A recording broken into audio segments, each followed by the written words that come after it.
함께 일어나서 하나님 말씀 합독하도록 하겠습니다. 창세기 37장 2절 말씀입니다.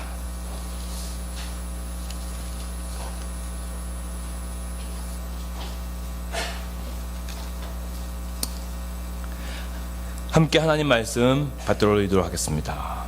야곱의 족보는 이러하니라. 요셉이 17세의 소년으로서 그의 형들과 함께 양을 칠 때 그의 아버지의 아내들 비라와 실바의 아들들과 더불어 함께 있었더니 그가 그들의 잘못을 아버지에게 말하더라. 아멘.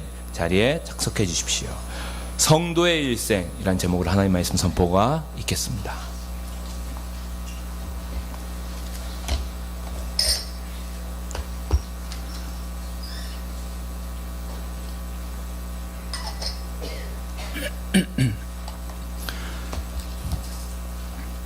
연일 폭염이 계속 되더니 또 오늘은 많은 비가 내리고 있습니다. 재난안전처에서 보낸 문자를 보니까 또 경기도 여러 곳에 또 호우 경보도 내린 것 같습니다. 큰 피해 없이 지나가기를 희망해 봅니다. 참 여름에 날씨가 우리를 힘들게 하는데 폭염 중에도 숨겨진 은혜가 있음을 깨닫고 묵상한 한 목사님의 기도 시를 좀 읽어드리겠습니다. 제목이 폭염의 은혜입니다. 주님, 숨막힐 듯한 폭염 아래서 곡식은 실해지고 열매는 익어갑니다. 하오니 제게 비추이는 주님의 빛이 한여름의 태양빛처럼 뜨겁고 강하게 하소서. 이 여름에 제 영성이 곡식처럼 실해지고 제 삶이 열매처럼 익게 하소서. 주님의 부름이 있을 때 실한 곡식과 맛있는 열매를 남기고 저는 기쁘게 사라지게 하소서. 사김의 기도라는 책을 쓰신 김영봉 목사님의 기도시입니다. 이 기도문에 나오는 것처럼 이 무더운 여름에 우리들도 영성이 곡식처럼 실해지고 우리의 삶이 열매처럼 익었으면 좋겠습니다. 근데 사실 여름철에는 많은 활동을 하기는 힘들죠. 그래서 휴가철도 있는 건데요. 이 무더운 여름철에 저희들이 살아온 지난 날들의 삶을 하나님 앞에서 돌아보고 또 앞으로의 삶을 내다보는 그런 시간들이 있었으면 좋겠습니다. 우리의 삶을 하나님 앞에서 성찰해보는 시간은 굉장히 우리 인생을 더욱 풍요롭게 하고 더욱 본질에 다가가도록 도와주기 때문이죠. 그래서 저는 이 무더운 여름 기간에 성경에 나오는 한 인물의 삶을 연속해서 살펴보면서 우리 자신의 삶도 우리의 일생도 한번 좀 살펴보는 시간을 가져보려고 합니다. 근데 성경에 보면 수많은 인물들이 등장하고 있거든요. 그래서 그 인물들은 저마다 다 독특한 모습으로 하나님과 관계를 맺으며 일생을 살아갔습니다. 그 인물들 중에는 하나님의 마음을 잘 헤아려서 일생을 살아간 이들이 있는가 하면 하나님의 의도와는 다르게 일생을 살다가 죽어간 이들도 등장합니다. 그래서 그 많은 인물들 가운데 저는 사랑하는 성도님들과 요셉이라고 하는 한 인물의 일생을 살펴보고자 합니다.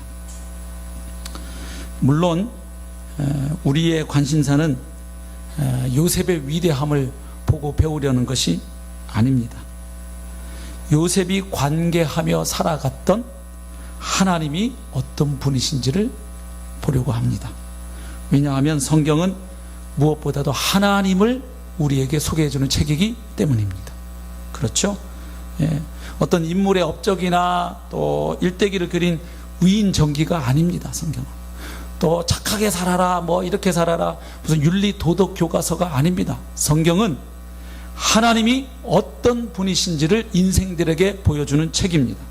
그리고 그 하나님, 살아계신 하나님이 우리 인간의 역사 가운데 어떤 일을 행하여 오셨는지 그리고 앞으로 행하실 것인지를 보여주는 책입니다. 그리고 하나님이 인생들에게 바라고 원하시는 것이 무엇인지를 보여주는 책입니다. 그리고 인간이 어떻게 하나님 앞에서 살아갈 때 참으로 인간답게 살아갈 수 있는지를 또한 제시하는 책입니다. 그래서 우리는 성경을 읽을 때 어떤 인물보다는 그 사람과 관계를 맺고 그를 인도해 가시고 또 그를 이끌어 가시는 하나님께 우리가 주목해야 할 것입니다. 그래서 요셉의 일생을 살펴보면서도 요셉을 인도하고 이끌어 가시는 하나님의 주권과 섭리를 우리가 보게 될 것입니다. 그러면서 동시에 우리 자신의 삶, 지나온 삶의 날들과 앞으로 남은 날들을 하나님의 섭리의 관점에서 우리 또한 볼 수 있게 되기를 소망합니다. 자, 요셉의 이야기는 이렇게 시작합니다. 37장 2절이지요. 야곱의 족보는 이러하니라. 자, 지금 요셉 이야기가 시작되는 단락의 부분인데 첫 시작이 어떻게 시작합니까? 요셉의 이름이 등장하지 않고 야곱의 족보는 이러하니라. 그리고 요셉이 17세의 소년으로서 이렇게 본문이 기록되어 있습니다. 여기 야곱의 족보는 이러하니라 할 때 이 족보라고 번역된 이 히브리어 단어는 톨레도트라고 하는 단어입니다. 근데 창세기에서 이 단어가 아주 중요한 역할을 하고 있습니다. 단어 뜻 자체는 뭐 내력, 족보 혹은 계보 뭐 이런 뜻으로 번역이 가능한데요. 창세기 전체를 히브리어로 읽어보면 창세기 50장이 이 단어를 중심으로 구성되어 있음을 금방 알 수가 있습니다. 그래서 창세기 전체에 이 톨레도트라고 하는 단어가 11군데에 나타납니다. 맨 먼저 창세기 2장 4절에 등장합니다. 이것이 천지가 창조될 때의 하늘과 땅의 내력이니 돼 있죠. 여기 내력이라고 하는 단어가 톨레도트입니다. 또 5장 1절 이것은 아담의 계보를 적은 책이니라 할 때 여기 계보라는 단어가 역시 톨레도트입니다. 6장 9절 이것이 노아의 족보니라 같은 단어고요. 10장 1절 노아의 아들 셈과 함과 야벳의 족보는 이러하니라 역시 족보라는 단어가 톨레도트입니다. 11장 10절 셈의 족보는 이러하니라. 11장 27절 데라의 족보는 이러하니라. 25장 12절 사라의 여종 애굽인 하갈이 아브라함에게 낳은 아들 이스마엘의 족보는 이러하고 족보. 25장 19절 아브라함의 아들 이삭의 족보는 이러하니라. 36장 1절 에서 곧 에돔의 족보는 이러하니라. 36장 9절 세일산에 있는 에돔 족속의 조상 에서의 족보는 이러하고 그리고 마지막으로 오늘 본문 37장 2절 야곱의 족보는 이러하니라. 그래서 이 톨레도트라는 단어를 중심으로 이렇게 단락이 구분되고 또 그렇게 창세기 전체가 이루어져 있다는 것을 알 수가 있지요. 그런데 이 톨레도트라는 사용 용례를 가만 보면 11군데 중에서 5군데는 어떤 특정한 이야기가 나옵니다. 족보라고 했는데 그 뒤에 무슨 뭐 족보가 나오는 게 아니라 어떤 이야기가 이어지고 있고요. 그 다음에 나머지 6군데에는 실제로 그 뒤에 어떤 족보 혹은 계보가 나오는 것을 볼 수 있습니다. 근데 중요한 것은 이거예요. 톨레도트라는 단어가 딱 나오게 되면 그 단어가 나온 이후에는 어떤 이야기나 족보가 이어지느냐, 지금 언급된 대상이나 그 이름, 그 다음에 일어나는 사건 혹은 그 후에 자손에게 초점이 맞추어져 있습니다. 그러니까 2장 4절에 하늘과 땅의 내력이다. 그러면 그 이후에 이제 하늘과 땅이 어떻게 지어졌는지를 이야기하는 이야기가 나오는 게 아니에요. 하늘과 땅이 지어지는 이야기는 2장 4절 앞에 이미 나와 있어요. 1장 1절부터 2장 3절까지. 그리고 2장 4절 이후에는 하늘과 땅이 만들어지는 과정을 소개하지 않고 하늘과 땅이 만들어짐으로 일어난 결과를 소개하는데 바로 에덴 동산의 창설 이야기가 나옵니다. 또 5장 1절에도 아담의 계보한 다음에 아담이 어떻게 태어나지 아담에 이르기까지 계보가 나오지 않죠. 아담이 첫사람이니까요. 아담의 계보라고 해놓고서는 그 뒤에는 아담 이후에 후손들 이야기가 나와요. 예, 또 데라의 족보는 이러하니라 해놓고 그 다음엔 데라 이야기가 안 나오고 누구 이야기가 나와요? 아브라함 이야기가 나오죠. 마찬가지로 오늘 37장 2절에서 야곱의 족보 해놓고 이제 50장까지 거의 대부분은 누구 이야기입니까? 요셉 이야기죠. 38장에 유다 이야기가 잠깐 나오고 거의 대부분은 이제 37장에서 50장까지는 요셉의 이야기로 가득 채워져 있는 것을 보게 됩니다. 자, 그러면 질문 드려보겠습니다. 왜 요셉의 일생을 이제 소개하는 단락인데 요셉의 이야기를 시작하면서 성경은 야곱의 톨레도트다 이렇게 시작하고 요셉 이야기를 시작할까요? 요셉의 톨레도트다 이러지 않고 요셉 이야기를 할 건데 이제부터 아주 길게, 그런데 야곱의 톨레도트다 해놓고 이제 요셉 이야기를 시작하고 있잖아요. 왜 그럴까요? 그것은 이제부터 펼쳐지게 되는 이 요셉의 이야기는 단지 요셉 개인만의 이야기가 아니고 그의 아버지가 되는 야곱의 이야기와 아주 깊이 연관되어 있다는 것을 의미합니다. 다시 말하면 이제부터 읽게 되는 요셉의 이야기를 어떤 맥락에서 읽고 이해해야 할지를 말해주는 것이죠.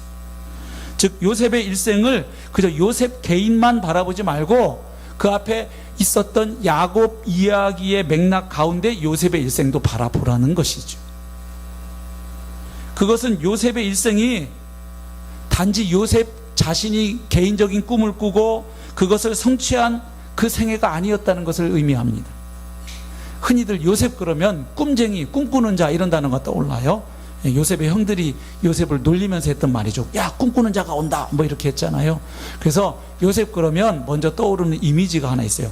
꿈을 꾸고 청소년기에 17세 때 꿈을 꾸고 마침내 그 꿈을 이루어 대제국의 총리가 된 인물. 그래서 우리도 요셉처럼 꿈을 꿔야 된다, 노력을 해야 된다, 고난을 통과하면 우리도 출세할 수 있다, 이렇게 요셉의 이야기를 잘못 읽는 경우가 많지요. 지금 요셉의 이야기를 시작하면서 야곱의 톨레도트는 이러하다 이렇게 말한 것은 요셉의 일생은 그의 아버지 야곱에게 하나님께서 약속하셨던 바를 성취하는 것과 요셉의 일생이 아주 밀접한 연관이 있다는 이야기입니다. 그러면 하나님이 요셉의 아버지인 야곱에게 약속하셨던 바가 무엇입니까? 창세기 28장에 가서 확인해 보겠습니다. 여기 보면 야곱이 형 에서를 피해서 외삼촌이 살고 있는, 라반이 살고 있는 하란 혹은 밧단 아람이라고도 하는데 그 지역으로 도망가다가 그 과정에 있었던 이야기가 기록되어 있죠. 형이 이제 지금 에서가 야곱을 죽이려고 하니까 피신 가는 장면이 있죠. 그때 하나님이 그의 인생에 찾아오셨거든요. 28장 10절, 야곱이 브엘세바에서 떠나 하란으로 향하여 가더니 한 곳에 이르러는 해가 진지라 거기서 유숙하려고 그곳에 한 돌을 가져다가 베개로 삼고 거기 누워 자더니 꿈에 본즉 사닥다리가 땅 위에 서 있는데 그 꼭대기가 하늘에 닿았고 또 본즉 하나님의 사자들이 그 위에서 오르락 내리락 하고 또 본즉 여호와께서 그 위에 서서 이르시되, 그 다음 중요합니다. 같이 읽으실까요? 시작. 나는 여호와니 너의 조부 아브라함의 하나님이요 이삭의 하나님이라. 네가 누워있는 땅을 내가 너와 내 자손에게 주리니 내 자손이 땅에 티끌같이 되어 네가 서쪽과 동쪽과 북쪽과 남쪽으로 퍼져 나갈지며 땅의 모든 족속이 너와 내 자손으로 말미암아 복을 받으리라. 내가 너와 함께해서 네가 어디로 가든지 너를 지키며 너를 이끌어 이 땅으로 돌아오게 할지라. 내가 내게 허락한 것을 다 이루기까지 너를 떠나지 아니하리라. 한마디로 어떤 약속입니까? 야곱의 후손들을 번성하게 하겠다는 거예요. 그리고 그 야곱의 씨들이 살아갈 땅을 주시겠다는 거예요. 그렇게 해서 한 나라를 이루고 그 나라를 통해서 천하 만민이 다시금 하나님의 복을 회복할 수 있도록 하겠다 하는 약속입니다. 그래서 여기서 중요한 키워드가 있는데 씨라는 단어 혹은 자손이라는 단어와 그들이 살아가는 터전이 되는 땅, 씨와 땅이라는 단어가 아주 중요합니다. 그래서 결국 외삼촌이 있는 집에 갔잖아요. 야곱이 그 하란에 가서 20년간 살면서 자식도 많이 낳고 결국은 또다시 어떻게 됩니까? 다시 본토로 돌아오게 되죠. 돌아오게 될 때 하나님이 또 야곱에게 말씀하셨는데 35장이에요. 9절, 야곱이 밧단 아람에서 돌아오면 이제 다시 또 집으로 돌아오는 겁니다. 그 사이에 뭐 파란만장한 일들이 있었죠. 그 일들은 나중에 또 기회 되면 한번 야곱의 일생도 한번 보도록 하고요. 하나님이 다시 야곱에게 나타나서 그에게 복을 주시고 하나님이 그에게 이르시되 네 이름이 야곱이지만은 내 이름을 다시는 야곱이라 부르지 않겠고 이스라엘이 내 이름이 되리라. 그러니까 오늘날 우리가 익숙하게 쓰고 있는 이 이스라엘 민족, 이스라엘 나라의 원조가 야곱이에요. 야곱 개인의 이름이 이스라엘로 바뀐 거예요.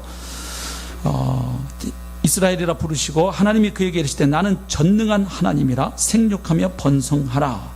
한 백성과 백성들의 총회가 내게서 나오고 왕들이 내 허리에서 나오리라. 내가 아브라함과 이삭에게 준 땅을 너에게 주고 내가 내 후손에게도 그 땅을 주리라 하시고. 자, 여기도 자손과 땅이 나오는데 중요한 것은 뭐냐면 그냥 야곱에게 처음 하시는 말씀이 아니고 사실 내가 지금 너에게 하는 이 약속은 누구에게 먼저 했던 약속이다. 너의 조부인 아브라함, 그리고 그 다음에는 너의 아버지인 이삭에게 했던 그 약속을 내가 너에게도 동일하게 준다 하는 말씀이죠. 결국 야곱에게 하나님이 주셨던 약속은 뭐냐면 여러 가지 있지만 가장 핵심적인 키워드 두 개는 자손 혹은 씨, 그 다음에 또 하나는 땅입니다. 그리고 이제 하나님 나라를 회복하시겠다는 얘기예요. 왜냐하면 나라가 회복되려면 나라의 3요소가 있잖아요. 영토, 국민, 주권 아니에요? 그러니까 하나님의 나라는 하나님이 왕이신 나라죠. 하나님의 주권, 그 다음에 그 하나님의 주권을 인정하고 받아들이고 순종하며 사는 백성이 필요하고 그 백성이 살아갈 땅이 필요하잖아요. 나라가 되려면. 그러니까 이제 하나님 나라 회복의 역사를 아브라함을 통해서 이제 시작하시겠다는 약속인 거예요.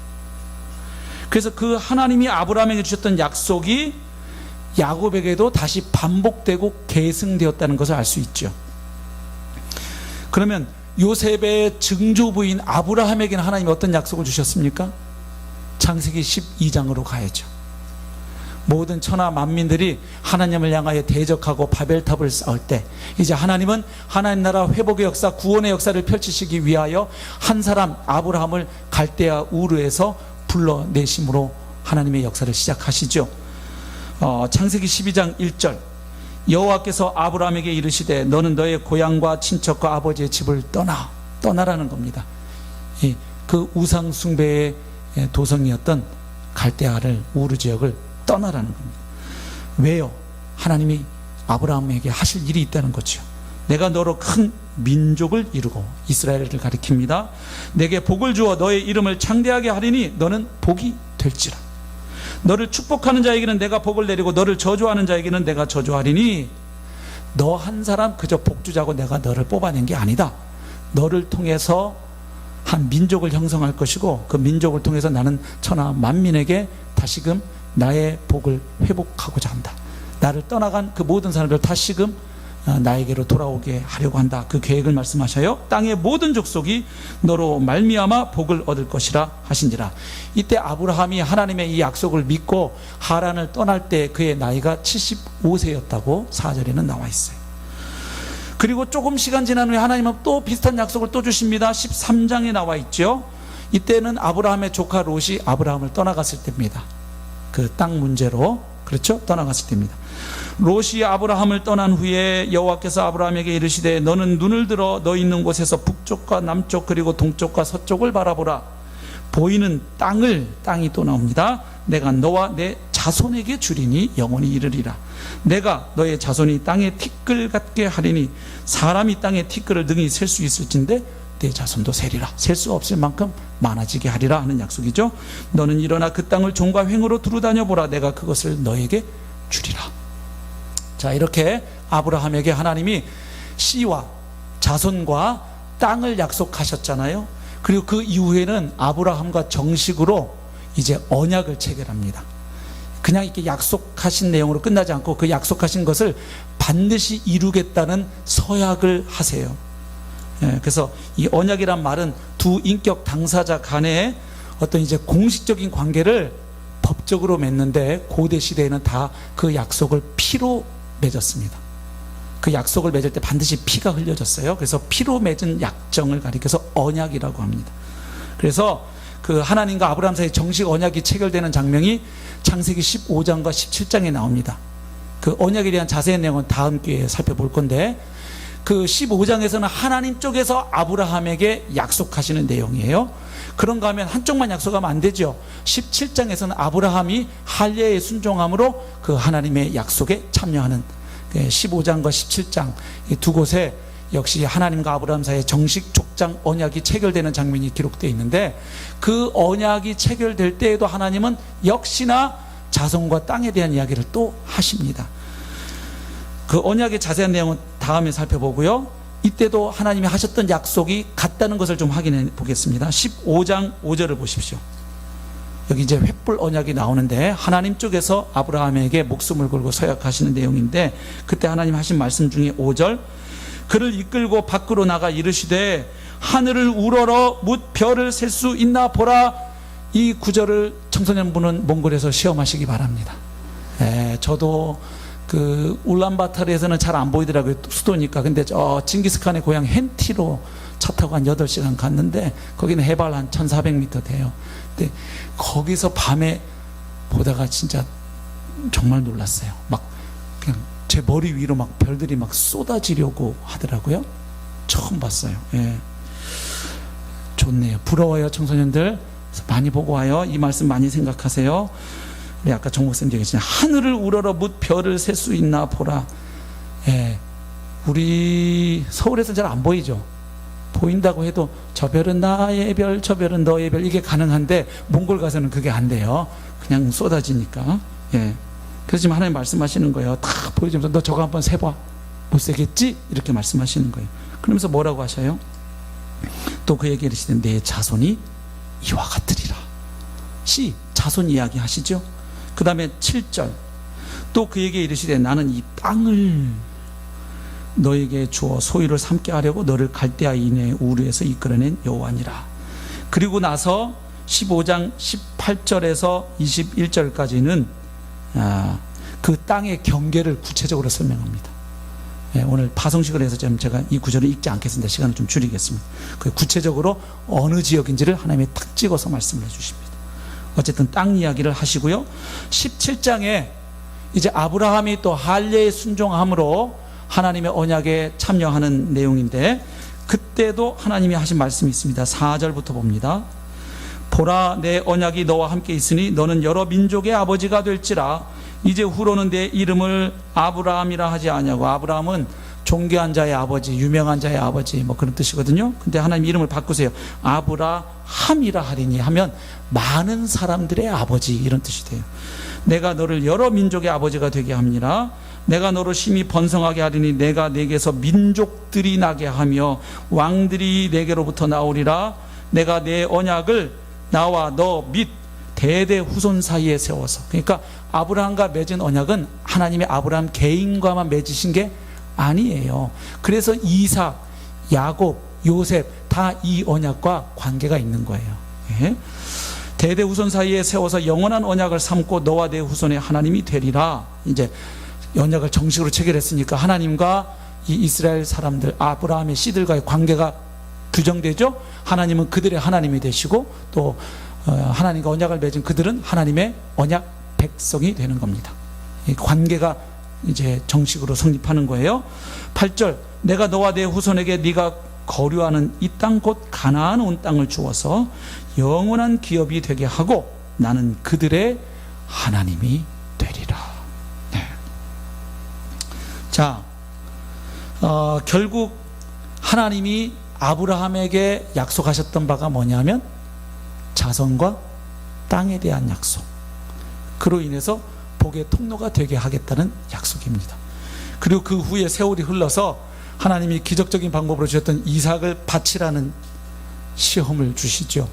그때 아브라함이 순종하여 잘 통과한 이후 이삭은 다시 살려주신 다음에 22장 15절에서 18절 보면 또다시 하나님이 아브라함의 씨가 번성할 것이고 특별히 아브라함 가운데 보내시는 한 씨를 통하여 천하 만민이 복을 받게 될 것을 맹세하십니다. 물론 이 아브라함의 한 씨는 누구일까요? 바로 예수 그리스도이십니다. 그래서 마태복음 1장 1절은 아브라함과 다윗의 자손 예수 그리스도의 계보라 이렇게 시작을 하죠. 자, 그러니까 지금 하나님이 아브라함을 부르시면서 그에게 하셨던 약속을 봤어요. 근데 그 약속이 바로 요셉에게 또 야곱에게 온 게 아니죠. 누구를 거치냐면 아브라함의 아들인 이삭을 거칩니다. 창세기 26장을 보십시오. 2절, 여호와께서 이삭에게 나타나 이르시되 애굽으로 내려가지 말고 내가 너에게 지시하는 땅에 거주하라. 이 땅에 거류하면 내가 너와 함께 있어 내게 복을 주고 내가 이 모든 땅을, 땅 이야기 나와요, 너와 내 자손에게 주리라. 자손, 시, 내가 내 아버지 아브라함에게 맹세한 것을 이루어. 그러니까 지금 이삭한테 얘기할 때도 그냥 내가 너에게 약속한다가 아니라 이미 내가 너보다 먼저 누구에게, 너의 아비 아브라함에게 약속한 바가 있다. 그것을 내가 대를 이어서 너에게도 약속한다, 그 얘기죠. 맹세한 것을 이루어 내 자손을 하늘의 별과 같이 번성하게 하며 이 모든 땅을 내 자손에게 주리니 내 자손으로 말미암아 천하 만민이 복을 받으리라. 그러니까 지금 이것을 이해하고 다시 야곱의 톨레도트는 이러하니라 이렇게 말하고 요셉 이야기를 시작하는 의도를 이제는 좀 알 수 있죠. 지금부터 읽게 되는 무려 50장까지 그 긴 분량에 걸쳐서 읽게 될 요셉의 이야기를 어떻게 바라보고 읽으라는 것입니까? 바로 요셉의 일생은 그가 개인적으로 젊은 시절에 꿈을 하나 꾸고 열심히 노력해서 그 꿈을 마침내 이루고 출세한 무슨 자기 개발서가 아니라는 거예요. 윤리도덕교과서, 요셉을 본받아 살아라, 이런 윤리도덕교과서가 아니라는 거예요. 요셉의 일생은 뭐냐? 이스라엘 민족의 뿌리가 되었던 아브라함, 이삭, 그리고 야곱에게 주셨던, 하나님이 반복해서 주셨던 그 약속의 성취와 깊은 관련이 있는 생애였다, 이것을 말해주는 것입니다. 이것은 우리가 요셉의 이야기를 앞으로 읽어 나갈 때 단지 요셉 개인의 위인전으로 읽으면 안 된다는 것을 의미해요. 단순히 요셉을 본받으라는 이야기 하려고 하나님이 모세를 시켜서 그렇게 많이 써놓은 게 아니라는 거예요. 요셉의 일생을 살펴보면서 우리가 앞으로 계속해서 주목해야 할 분은 요셉이 아니라 하나님이십니다. 예. 요셉을 인도하시고 이끌어 가시는 하나님, 하나님이 아브라함에게 일찍이 약속하셨던 말을 요셉을 통해서도 계속 이루어가고 성취해 가시는 언약의 하나님인 겁니다. 요셉을 통해서 이루어 가시는 하나님의 뜻과 계획, 그리고 그분의 섭리에 우리가 주목해야 합니다. 그 관점에서 요셉의 일생을 바라보게 되면 요셉의 일생을 통해서 자연스럽게 우리 각자의 일생도 하나님의 섭리의 관점에서 보게 될 수 있을 줄로 믿습니다. 그것을 하자는 거지. 그러면 요셉의 일생을 야곱의 톨레도트라고 했는데 도대체 아브라함, 이삭, 야곱에게 주셨던 그 하나님의 약속과 요셉의 생애는 어떤 관계가 있습니까? 한마디로 말씀드리면 두 가지입니다. 요셉의 일생은 아브라함에게 약속하셨던 하나님 나라의 씨 혹은 그 자손을 준비 완료시키는 생애입니다.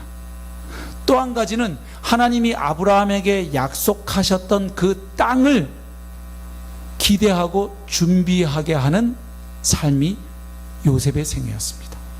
이걸 좀 확인해 보겠습니다. 먼저 하나님 나라의 씨 혹은 자손을 준비시키는 일생이었다 하는 것이 무슨 뜻인지 잠깐 확인해 봅니다. 창세기 45장으로 가봅니다. 여기 보면 이제 가나안 땅에 극심한 흉년이 들어서 더 이상 먹고 살 수가 없는 거예요. 굶어 죽게 생겼어요. 그래서 야곱이 자기 아들들을 어디로 보냅니까? 야, 듣자 하니 애굽에는 그래도 양식이 있다더라. 거기는 어떻게 총리 하나를 잘 둬가지고 이 흉년을 대비해서 미리 양식을 풍년기에 그걸 잘 저장해 두어서 거기는 아직 괜찮다더라. 그러니 가서 좀 양식을 사오느라. 그렇죠?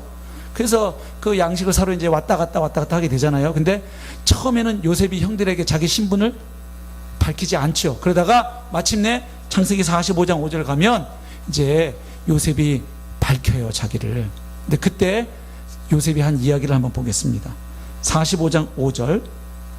당신들이 나를, 여기 당신들은 요셉의 형들입니다. 지금 양식 사러 요셉 앞에 벌벌 떨면서 와 있는 거예요. 그 대제국의 총리, 자기들이 팔아넘긴 동생이라고는 꿈에도 생각하지 못하고 그저 지금 대제국의 총리로만 알고 있는 그 형들입니다. 그 형들에게 말하는 거예요. 당신들이 나를 이곳에 팔았다고 해서 근심하지 마소서. 그러니까 그 전에 형님들 저 요셉이에요 이렇게 얘기한 거예요. 그러니 형님들이 무슨 기분에 빠졌겠어요? 죽었구나 이렇게겠죠. 그죠? 원수는 어디에서 꼭 만난다? 외나무다리에서 만난다더니 하필 지금 요셉이 갑으로 있는 그 지역에 지금 딱 이 사람들이 들어와 있는 거 아니에요. 근심하지 마소서, 한탄하지 마소서. 왜 한탄하지 말라고 얘기하느냐? 하나님이 생명을 구원하시려고 나를 당신들보다 먼저 보내셨나이다. 그러니까 내가 이곳에 이렇게 이집트에 종으로 팔려왔던 것은 형님들이 하긴 했지만 내가 이제는 이해한다는 거예요. 그것이 하나님의 뜻 가운데 허락된 일이라는 것이. 근데 그 하나님의 뜻이 뭐냐면 하나님이 생명을 구원하시려고. 누구 생명? 그 다음에 나와요. 6절부터 보십시오. 이 땅에 2년 동안 흉년이 들었으나 아직 5년은 밭가리도 못하고 추수도 못할지라. 요셉은 알고 있어요. 이 흉년이 2년에 끝날 흉년이 아니고 7년간 계속될 흉년인 걸 바로의 꿈을 통해서 이미 알고 있었잖아요. 7절 같이 한번 읽어보실까요? 시작. 하나님이 큰 구원으로 당신들의 생명을 보존하고 당신들의 후손을 세상에 두시려고 나를 당신들보다 먼저 보내셨나니. 아멘. 자, 요셉은 지나온 자기의 인생을 한마디로 어떻게 바라보고 해석하고 있나요? 내가 이렇게 애굽에 와서 고생하고 오늘날 총리가 된 것은 이유가 있다는 거예요. 그 이유가 무엇입니까? 이 흉년의 위기 때 바로 아브라함의 후손들인 우리 아버지 야곱의 가족들 이 70명, 이 사람들이 앞으로 장차 이스라엘 민족이 되어야 할 사람들인데 지금 흉년 가운데 다 굶어 죽게 생겼단 말이에요. 그래서 이 위기 가운데 당신들을 보존하고 구원하고 살리기 위해서 당신들을 이 세상에 두시려고. 왜? 하나님이 아브라함에게 약속하신 내용이니까. 그래서 그 일을 위해서 저를 하나님이 먼저 애굽에 보내놓은 겁니다. 제가 이 일을 이렇게 보고 있으니 이제부터 복수혈전이 시작될 거라고 두려워하지 마세요. 지금 그 얘기예요. 8절. 그런즉 나를 이리로 보낸 이는 당신들이 아니요 하나님이시라. 하나님이 나를 바로에게 아버지로 삼으시고 그 온 집의 주로 삼으시며 애굽 온 땅의 통치자로 삼으셨나이다. 그러니까 요셉은 알고 있어요. 자기 인생의 중요한 미션 한 가지는 뭐냐? 바로 이 아버지 야곱의 가족들, 이 아브라함의 후손들을 이 위기 가운데 보존하고 살리는 것이, 그래서 하나님의 약속이 계속 펼쳐져 갈 수 있도록 하는 것이 자기 인생에 주어진 소임임을 그는 알고 있었던 것이죠. 깨달았던 것이죠. 창세기 46장에는요 이 아들 요셉의 초청을 받은 야곱에게 하나님이 주시는 말씀이 나와요. 이 야곱이 고민에 빠진 거예요. 왜냐하면 이제 애굽의 총리로 있는 이 11번째 아들이 초청장을 보낸 거예요. 아버지 이제 거기 아직 흉년 5년이나 더 가니까 거기 계시면 죽어요. 그리고 매번 이렇게 양식사로 이렇게 왔다 갔다 할 거 아니고 제가 이 나라 넘버 2예요. 그리고 실제로는 넘버 1이에요. 그러니까 그냥 고생 그만하시고 이제 어디로 오시라? 애굽 땅으로 내려오셔서 여생을 보내십시오. 이렇게 하는 거예요. 근데 야곱은 고민할 수밖에 없는 게 하나님이 야곱에게 주겠다고 약속하신 땅은 어디예요? 가나안 땅이에요. 그러면 지금 요셉이 있는 애굽으로 간다는 건 하나님이 약속한 땅을 떠나가는 것을 의미해요. 그게 고민하는 거예요. 과연 내 아들이 나를 초청한 게 이게 하나님의 뜻이 맞냐, 이게 유혹이냐, 뭐냐, 이거 어떻게 받아들여야 되냐 고민할 때 하나님 말씀하시죠. 46장 2절. 그 밤에 하나님이 이상 중에 이스라엘에게, 여기 이스라엘은 야곱을 가리키는 거죠. 이스라엘에게 나타나 이르시되 야곱아 야곱아 하시는지라. 야곱이 이르되 내가 여기 있나이다 하매 하나님이 이르시되 나는 하나님이라. 그리고 자기 이름을 이렇게 소개하세요. 네 아버지의 하나님이니 애굽으로 내려가기를 무서워하지 말라. 내가 거기서 너로 큰 민족을 이루게 하리라. 애굽으로 가라는 거예요. 이 시점에서는 애굽으로 가는 게 맞다. 왜? 단순히 이 흉년 위기 가운데 너희들을 살리기 위해서 애굽에 보내는 게 아니다. 더 큰 목적이 있다는 거예요. 너희들이 애굽에 가서 거기서 큰 민족을 이루게 될 것이다. 즉 아브라함에게 하신 너의 후손으로 하여금 큰 민족을 만들겠다는 그 약속을 이루시는 장소로 하나님이 어디를 선택하셨다? 이집트, 애굽을 선택하셨다. 그래서 야곱의 가족 몇 명이 내려갑니까? 70명이 내려가요. 그냥 한 일가죠. 근데 이렇게 70명이 내려갔던 야곱의 가족이 세월이 흘러서 드디어 이제 모세 시대가 되면, 출애굽기 1장에 딱 가면 그때 애굽에 살고 있던 이스라엘 백성들, 야곱의 후손들이 어떻게 되었는지를 성경은 말해주죠. 출애굽기 1장 7절 같이 한번 읽겠습니다. 시작. 이스라엘 자손은 생육하고 불어나 번성하고 매우 강하여 온 땅에 가득하게 되었더라. 아멘. 지금 무슨 약속이 이루어진 거예요? 자손에 대한 약속이 이루어진 거예요. 왜냐하면 하나님이 아브라함과 맺은 언약은 아직 예비적인 거예요. 이 성부, 성자, 성령 공동체로 존재하시니 하나님과 언약을 맺을 만한 대상은 사실 한 개인이 아니라 한 민족이에요. 그래서 이 이스라엘 민족과 하나님이 나중에 어디서 언약을 맺으세요? 출애굽기 19장에서 24장 보면 시내산에서 이 민족과 하나님이 다시 언약을 체결하시거든요. 그래서 그 일을 위해서 하나님은 이 야곱의 일가 70명을 이제는 애굽 땅에서 큰 민족으로 번성해 가게 하시겠다는 거예요. 그러니까 일종의 이스라엘 백성들에게 애굽은, 야곱의 가족들에게 애굽은 인큐베이터 같은 곳이, 70명이 내려가 가지고 거기서 몇백만이 되는 거예요. 왜냐하면 당시 최강대국이 어디니까? 이집트예요. 그러니까 다른 나라가 침공하고 뭐 야곱의 가족들을 위협할 일이 없어요. 그리고 그 나라의 넘버 2가 누구예요? 요셉이에요. 실세예요. 그러니까 요셉의 이 보호 아래 이스라엘 야곱의 가족들이 안전하게 사니까 뭘 많이 낳겠어요? 자식들은 많이 낳죠. 막 가나안 땅에서 여기저기 이동하면서 막 누가 언제 쳐들어올지 모르면 이게 자식을 많이 못 낳아요. 그래 아브라함도 한 명 낳고 이삭은 에서 야곱 둘 낳고 그래요. 그러다가 조금 이제 3대째 가니까 이게 하나님 역사가 그래서 리듬이 있다는 거 아니에요. 슬로우 퀵 이렇게 가잖아요. 그게 하나, 이삭은 둘, 야곱 가니까 12. 그다음 이 12이 뻥튀기 어디에서? 애굽에서. 그러니까 하나님 애굽에서 이 일을 하기 위해서 미리 누구를 보내셨다? 요셉을 보내셨다는 거예요. 이 요셉은 그걸 알고 있는 거예요. 그 결국 요셉의 일생은 하나님 나라의 씨를 위기 가운데 보존할 뿐만 아니라 이제 이 가족들이 하나의 민족으로 번성해 갈 수 있도록 돕는 일에 쓰임받은 인생이에요. 또 한 가지가 있어요. 땅입니다. 땅. 하나님이 주실 그 하나님 나라의 땅을 준비하고 하는 일에 요셉의 인생이 쓰임받습니다. 특별히 2번에 걸친 장례식을 통해서 이것을 명확하게 보여주고 있는데, 첫 번째는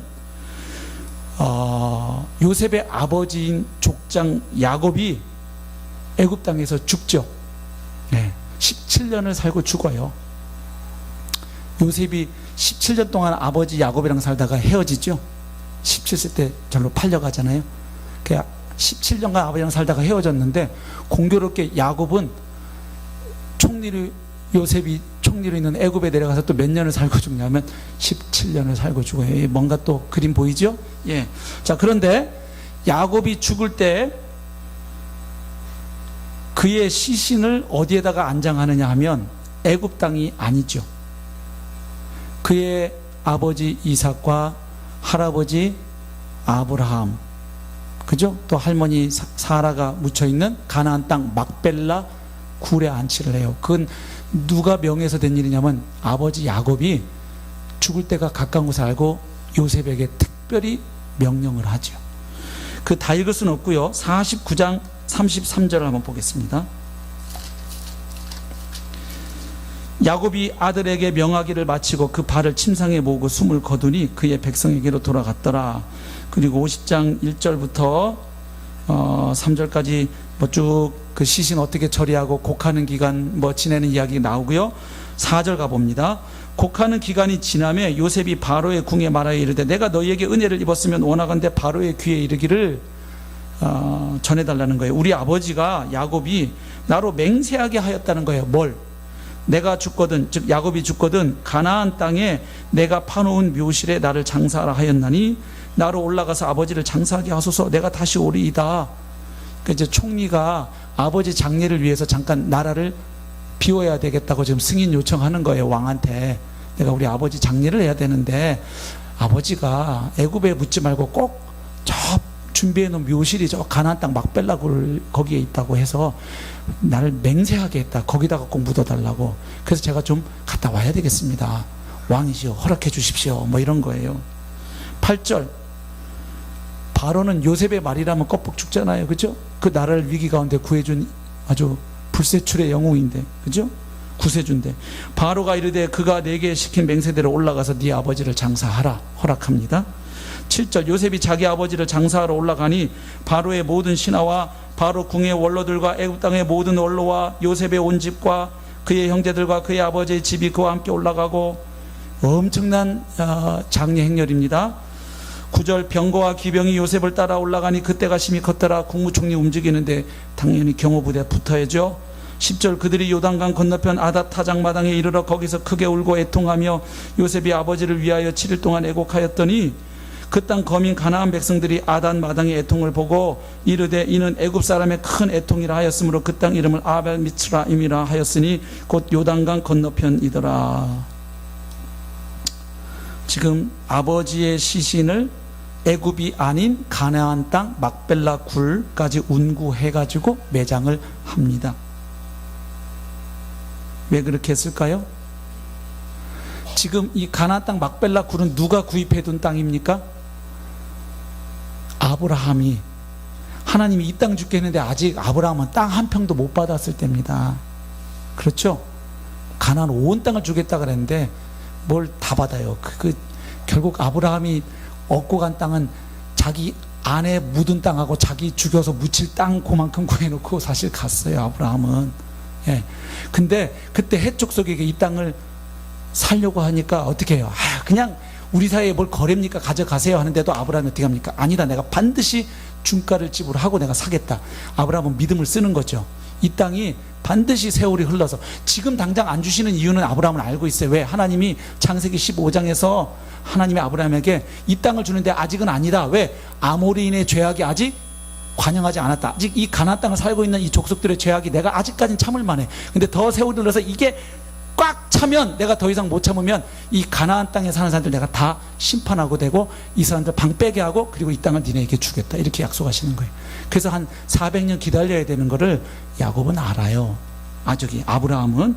그래서 미리 디파짓을 딱 거는 거예요. 몇백 년 뒤에 이 땅 우리 땅 되는 걸 알고 믿음으로 먼저 딱 돈 내고 산 땅이 가나안 막벨라 굴이에요. 근데 지금 아브라함과 사라는 거기 묻혀 있지만 다 가족들이 지금 어디가 살고 있어요? 애굽에 가 살고 있어요. 그럼 계속 세월이 흐르면 그 가나안 땅 사는 사람들이 그걸 볼 때 그 세월이 더 지나면 누구 땅이라고 생각할까요? 뭐 무덤이 하나 있는데 이거 누구 거요? 이거 웬 듣보잡 무덤이 있지? 이러고서 그거 다 지금 우리 저 중국에 가면 막 우리 뭐 옛날 애국 선열들, 그렇죠? 독립군들 그 묘소들 관리 하나도 안 되고 있잖아요. 막 찾아가려면 애 먹잖아요. 예. 근데 지금 저 애굽에서 막 총리를 비롯해서 어마어마한 사람들이 와가지고 막 통곡하고 장사하니까, 장사를 지내니까 이까지 와서 딱 인식하겠죠. 이 땅이 누구 땅이다. 여기는 저 이스라엘 사람들, 저 아브라함의 후손들 씨들의 땅이구나. 이게 딱 인식이 되는 거죠. 그러면서 결국 무슨 메시지를 던지는 거냐 이거죠. 지금 비록 요셉이 총리로 있는 것 때문에 애굽 땅에서 이스라엘 백성들, 야곱의 가족들이 아주 편안하게 잘 먹고 잘 살고 있지만 이 이집트는 아브라함의 후손들이 나그네로 살아가는 땅이지 영구히 터를 잡을 곳이 아니라는 거예요. 우리들이 터를 잡을 곳은 어디다? 저 가나안 땅이라는 것을 말해주는 거죠. 그걸 아주 명백하게 나타내는 게 야곱의 장례식이었습니다. 그 다음에 또 하나 장례를 성경은 말해주는데 요셉의 장례입니다. 요셉은 자기가 곧 죽을 걸 알았어요. 형들보다 먼저 죽을 걸. 너무 이게 국사에 전념해서 건강이 상했는지 아니면 어린 시절에 형들의 배신을 받고 죽을 뻔해서 스트레스를 받아가지고 또 옥살이 하면서 병을 얻었는지 하여튼 젊은 나이인데 형들보다 먼저 가요, 요셉이. 그래서 죽을 걸 알고 형들에게 하나 부탁을 하죠. 내가 죽거들랑 내 시신을 일단 어디에다가 안장해라. 일단 애굽 땅에 안장은 해라. 그런데 맹세할 게 있다. 나중에 반드시 때가 되면 하나님이 이 이스라엘 백성들, 아브라함의 후손들을 이 애굽 땅에서 어디로 데려가실 것이다. 가나안 땅으로 반드시 데려가실 텐데, 그때 절대로 까먹지 말고 내 해골을, 내 유골을 반드시 메어서 그 땅, 가나안 땅으로 옮겨줘라. 이걸 맹세시킵니다. 말하자면 요셉은 자신의 죽을 몸을 실물 교보제로 쓰고 있는 겁니다. 50장 24절부터 나오죠. 요셉이 그의 형제들에게 이르되 나는 죽을 것이나 하나님이 당신들을 돌보시고 당신들을 이 땅에서 인도하여 내사 아브라함과 이삭과 야곱에게 맹세하신 땅에 이르게 하시리라 하고, 요셉이 또 이스라엘 자손에게 맹세시켜 이르기를 하나님이 반드시 당신들을 돌보시리니 당신들은 여기서 내 해골을 메고 올라가겠다 하라 하였더라. 요셉이 110세의 죽음에 그들이 그의 몸에 향재료를 넣고 애굽에서 입관하였더라. 그래서 창세기는 창조 이야기로 시작해갖고 요셉의 입관 이야기로 끝이 납니다. 그러니까 이집트에 남아있는 요셉의 해골, 유골은 뭘 상징하는 겁니까? 하나님 나라의 씨들은, 하나님 나라의 자손들, 아브라함의 후손들은 반드시 이 이집트 땅에서 나가야 한다. 이걸 끊임없이 지시하는 거예요. 그래서 이 두 장례가 정반대의 모습으로 행해진 거 아시겠죠? 지금 요셉의 죽음은 어디에 묻혀 있어요? 이집트. 그의 아버지 야곱의 죽음은 어디에 묻혀 있어요? 가나안 땅 막벨라 굴 쪽. 그럼 지금 이집트 땅과 가나안 땅 두 땅이 대비가 되는데, 이건 이스라엘 백성이 처해 있는 현재의 형편과 앞으로 처하게 될 미래의 모습을 보여주고 있죠. 현재 이스라엘 백성은 요셉의 죽음이 있는 바로 이 이집트 땅에서 보호받으면서 살고 있어요. 그래서 막 번성하고 있어요. 그러나 이 땅에다가 자리 깔면 안 된다는 거예요. 그는 하나님의 목적이 있어서 어떤 기간 큰 민족으로 번성케 하기 위하여 지금 애굽 땅에서 아주 요셉 형 덕분에 잘 먹고 잘 살고 있지만, 너희들이 바라봐야 할 땅은 이집트 땅이 아니고 가나안 땅이다라는 거죠. 이걸 선명하게 보여주는 거죠. 그래서 제대로 된 하나님 나라의 백성이라면, 아브라함의 씨 후손들이라면 현재의 이집트 땅을 떠나서 장차 그 땅, 곧 하나님이 아브라함과 이삭과 야곱에게 약속하신 그 가나안 땅으로 가야만 하는 존재임을 드러내는 것입니다. 그래서 요셉의 삶은 한마디로 하나님 나라의 씨와 땅을 준비하는 생애였다는 것이죠.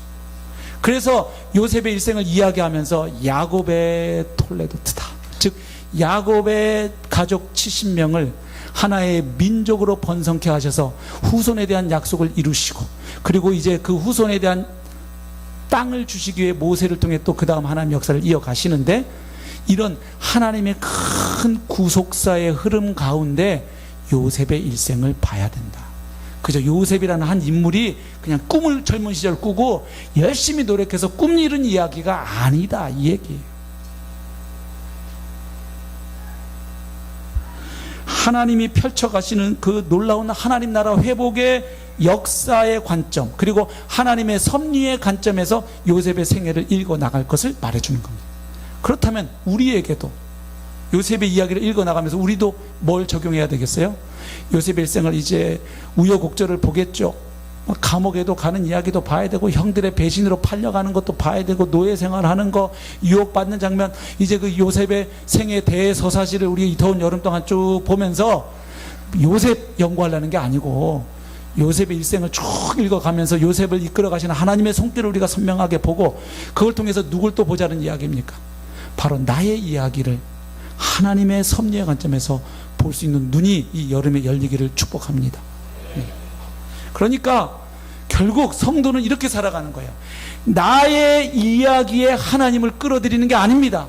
내가 품고 있는 꿈, 목표, 비전, 야망을 성취하기 위해서 하나님이라는 존재를 끌어들여서 그 하나님의 능력과 지혜의 도움으로 내 뜻을 이뤄가는 게 성도의 삶이 아니라, 성도의 삶은 하나님, 창조주 하나님이 창조부터 시작해서 새하늘과 새 땅에 이르도록 하나님의 경륜에 따라 펼쳐가는 이 역사의 흐름 가운데 하나님의 이 구속사의 큰 판 안에서 우리 각자를 부르셔서 그 시대에 살게 하시고 사용하시는 이야기인 것이에요. 그러니까 나의 이야기에 하나님을 끌어들이는 게 아니라 하나님의 이야기에 우리가 끌려 들어가는 것이죠. 그러니까 내 인생을 정확히 하려면 하나님의 이야기를 알아야 되는 거예요. 하나님이 천지 창조부터 시작해서 마지막 인류 역사를 어떻게 펼쳐가시고 어떻게 구약의 예수 그리스도를 예비해 왔는지, 그리고 예수 그리스도께서 2000년 전 오셔서 십자가에 죽으시고 부활하시고 승천하셔서 성령을 보내신 이후 2000년 동안 지속된 교회 역사 가운데 어떤 일을 행하여 오셨는지, 그리고 이제 마지막 주님의 재림과 그 이후에 있게 될 일들을 이야기하는 그 지점을 향하여 가고 있는 이 우리가 살고 있는 이 마지막 시대의 역사가 어떻게 전개될 것인지를 보고 그 하나님의 이야기 안에서 내 삶의 퍼즐 조각을 찾아야 하는 것이. 그럴 때 내 인생 전부 지나온 삶의 날들, 밝았던 날들이든지 어둡고 힘들었던 시기든지 그것이 하나님의 이 큰 주권과 섭리의 관점에서 해석이 되어지고, 그리고 내 남은 날들을 어떤 방향으로 아버지께 드려야 할지 우리가 깨닫게 될 줄로 믿습니다. 특히 젊은이들에게 권면합니다. 이 시대의 추세는 나예요. 나의 꿈, 나의 야망, 나의 목표, 나의 비전, 내가 하고 싶은 거, 내가 만나고 싶은 거, 내가 가고 싶은 직장, 전부 나예요. 나의 버킷리스트 전부. 이 시대 사람들은 다 그렇게 살아가는데 우리 청소년들 몽골 땅 가서도 많이 느끼시고, 청년들, 어린이들 상관없이 우리 어른들도 마찬가지예요. 아브라함도 새로운 인생을 출발한 나이가 75세였어요. 듣지 않았어요.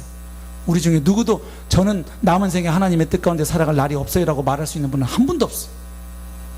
조금 더 많이 남았냐 적게 남았냐 차이는 있겠지만 지금까지 살아온 날들이 하나님의 섭리의 관점에서 해석이 되어지고 우리 남은 날들이 또한 그렇게 바라보아짐으로 우리의 일생 전부를 마쳤을 때 요셉처럼 나의 생애는 이것이었다, 한 줄로 하나님의 관점에서 요약될 수 있는 그런 삶을 사시게 되시기를 축복합니다.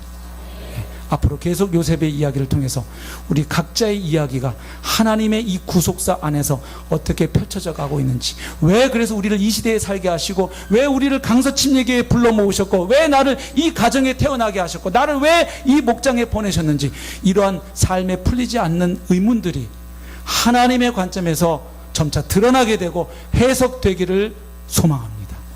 우리 함께 찬양하겠습니다. 시선입니다.